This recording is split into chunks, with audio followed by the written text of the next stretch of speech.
Yaqinda bitta muxlisimiz izohladi yozgan ekanlar. 4-5 marta qo'y olib turib yolchimadim.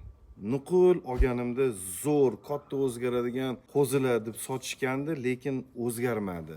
Sizni kuzatib boraman. Bu safar ham qo'rqyapman deganlarga qo'ylarimiz mana shu paytgacha qancha olib kelgan bo'lsam, Xudoga shukr, nechta odam olgan bo'lsa, hali biron bittasi qo'zilar yaxshi o'zgarmadi degan odamlar bo'lmadi. Aynan mana shu qo'zilar 150-200 kilo 150-200 kilo bo'lib ketadigan qo'zi qo'chqorlar. Qirg'iziston Edilbay va Arashan gibrid qo'zi qo'chqorlari kelgandan keyingi videolarni joylashtirmagan ekanmiz. Yunglarni olingandan keyin biz sizlarga ham bir ko'rsataylik dedik. Qurbon hayitga Xudo xolisa 8 oy qolibdi. Mana hozir sizlar ko'rayotgan 40 kilodan 50 kilogacha bo'lgan qo'zi qo'chqorlar.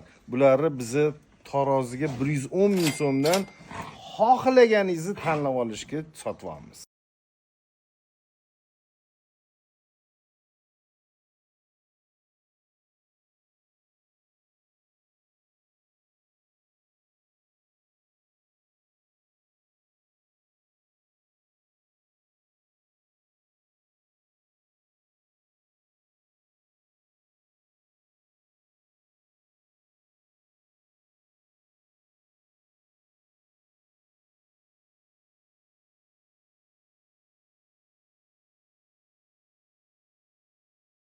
Bular bo'lsa 4-5 oylik qo'zi qo'chqorlar.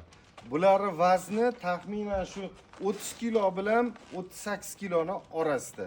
Bularni 1 kilo 3 vaznini 125 ming so'mdan tanlab olishga sotyapmiz.